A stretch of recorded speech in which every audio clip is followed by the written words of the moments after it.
Hello, my name is Robert and I collect Christopher Radical Shiny Brite Ornaments. I'm going to share with you about how I became interested in Shiny Brite Ornaments and tell you a little bit about what I know.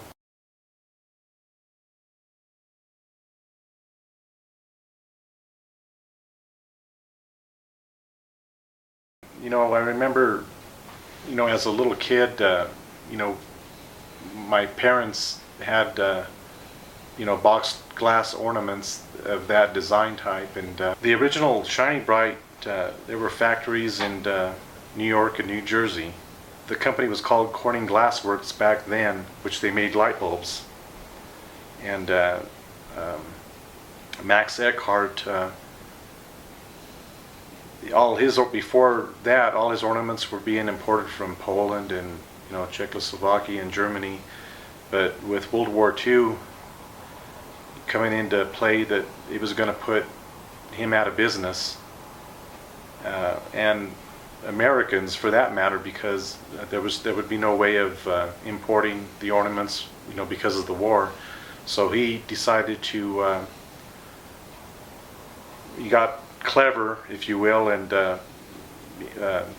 partnered with Corning Glassworks and some other gentlemen, and they made that factory into an ornament producing factory, and that's how he got started.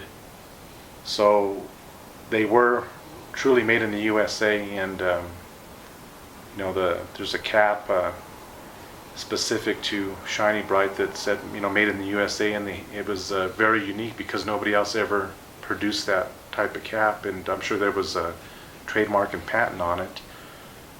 So that, I thought that was pretty neat.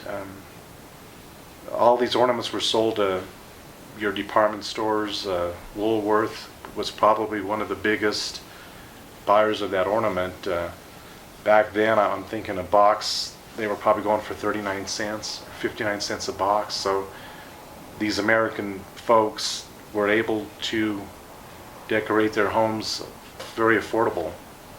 There were other companies like George Frank and Sons that purchased Shiny Brite and made their own packaging, and they were advertised in Life magazine back then, because every one of it, I did have some of those boxes of, his name was George Frank, and there was an E at the end, and Sons, and I'm not sure where he was located at. I tried to do a little bit of research on him, but didn't find much. So he was one of, I believe, a distributor or a buyer of Max Eckhart's products, and then he just distributed to wherever he had contacts with. But yeah, Shiny Brite is pretty much its own, company.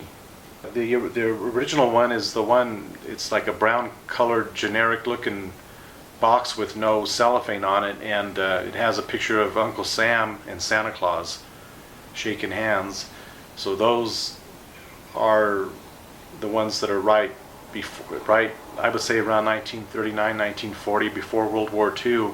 And then I'm guessing probably in the late 1950s they came out with the Christmas tree box top with the cellophane that gave you a sneak peek of what the ornaments looked like. It was kind of a teaser box, if you will.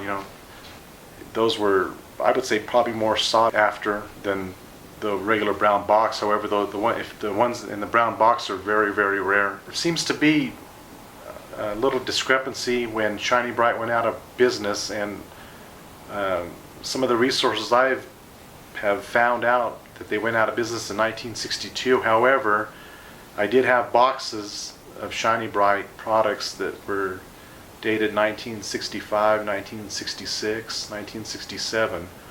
There's a couple of companies that bought Shiny Brite, and that was Polaron, probably around 1970, I'm thinking, and they changed the box to blue, and they were trying to keep the name through the 70s, and then it just faded out. I believe it's really good that if collectors can come together and try to find out some more information about Max Eckhart and when his company really did go out of business, just for the sake of having accurate knowledge that gets passed on. I think it's important, you know, just it's pop culture at its best, and it's our history.